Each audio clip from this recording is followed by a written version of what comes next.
Welcome to the channel. This is Coach Charles on Kick on Sports. Now, somebody told me that why do I keep on looking at the worst team of the week?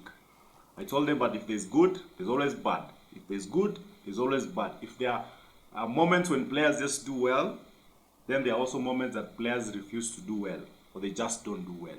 And that is exactly why I focus on this worst team of the week. And I call them the skunk team because these guys just stank.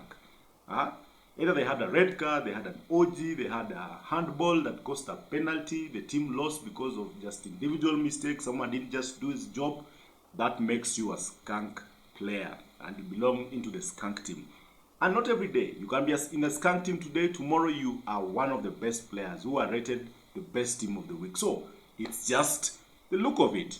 On that day, what was the form like? Anyway, this is Coach Charles and this is Kick on Sports. Now, I always ask, have you subscribed to this channel? Because we can't do it without you. We need people for this channel to be able to grow. Anyway, this is a Champions League week. That's why you see me donning my Real Madrid t-shirt, old but gold.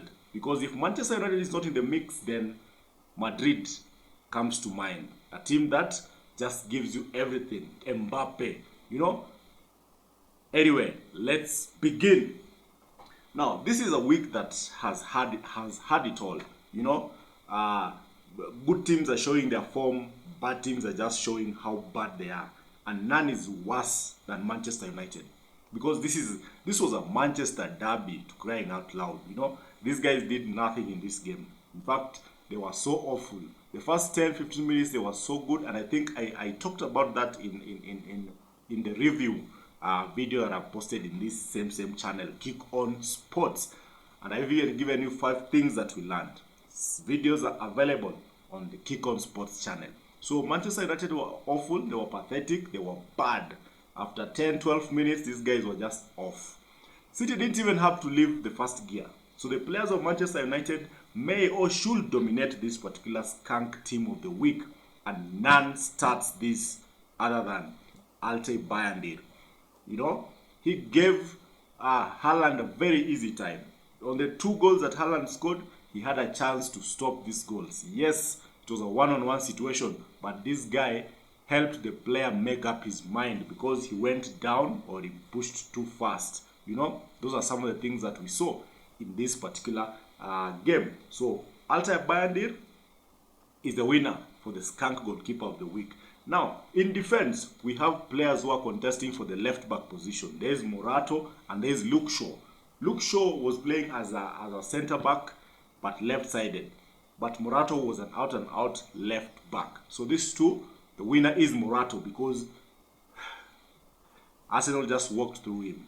In fact, he made Madueke look like modern-day Ronaldinho.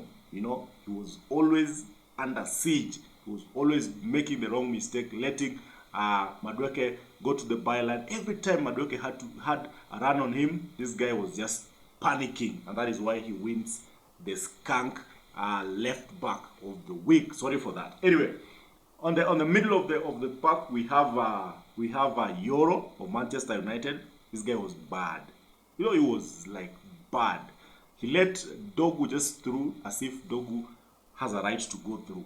You know, he was substituted early. He didn't finish the game. He was just basically off. I don't know whether it's the international break that made this so hard for him. But Euro is part of the skunk defense of the week. Then we have Gudmundsson. This guy had an OG. You know, he plays for Leeds. He gave is it Fulham their only goal. So he qualifies by merit. Nico Williams is the other one. Just didn't do his bit. Didn't play, didn't turn up, didn't show up. And Arsenal just walked through him. Anyway, in the middle of the pack, my number 6 is Soucek and Ugarte. Those two, yeah, they're fighting for that role because Ugarte was bad. Ugarte was so bad, I don't even know. This is the same Ugarte that we were really praising when he was joining Manchester United. This guy was bad, but Soucek wins because he got a red card, and that red card made West Ham lose that game by 3 goals to 0. In fact, they were holding their own until that red card. Spurs just ran over them like a house on fire. You know, 3-0 on the night, on the day. And that is because Thomas Soucek could not keep his tackle off the opponent, and that red card cost West Ham a big deal. Then Ugochukwu of Burnley, he also received a red card. He could have gotten a red card quite early in the game against Liverpool, but the referee deemed it like he got the ball first before that follow through, which is also he was lucky then, but then he kept on just tackling and tackling. But I blame the coach. At that moment, this guy could have been removed quite early so that you avoid such a mistake. You saw what Arne Slot did with Kakes, because he realized that Kakes was tackling so hard even after getting a yellow. So he had to pull him out and brought him Robinson in that position. So it's basically you blame the coach, you also blame the player, because if you have a yellow card, now you have to tread very carefully. So Ugochukwu cost Burnley dearly. And then Hannibal, also of Burnley. This guy came in the second half, and what he did just gave Liverpool clean 3 points. Because Burnley were holding their own. It was almost 90 minutes. These guys were holding their own until that handball that Hannibal conceded. The very dying minutes of the game. So this guy cost the team big time. So my three midfielders in Ugochukwu, Shosek, and Hannibal, they qualify to be in the skunk midfield of the week. Then up front, Gittens of Chelsea. This guy had only like what? One touch in the opponent's box. Just one touch. No shots on target, no nothing. How do you call yourself an attacking player when you cannot get into the opponent's box? When you can't cross, you can't shoot, you can't pass, you can't do anything. You know, the team was tinkered with by the coach, but still this guy offered very little going forward. He was very weak. He was not defending well, and Chelsea were lucky to even get the point that they got in this game, because it was such a tough game for them. Some of the players didn't just show up. They didn't show up. You know, that is why Gittens qualifies to be in the skunk attack of the week. Then the other one is Shesko. Now, I'll be honest. This guy had no touch in the opponent's box. If Gittens had one, Shesko had none.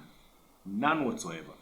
You know, you're a striker, you're a number 9. How do you score without even getting into the box? Maybe I blame the players who were supposed to supply him the ball. The Brunos, the Mbeumos, the Amads, you know. All these guys are number 10. These guys are attack-minded. They just want to score goals. I have a feeling this Shesko guy is going to struggle, because no one is going to give him those passes.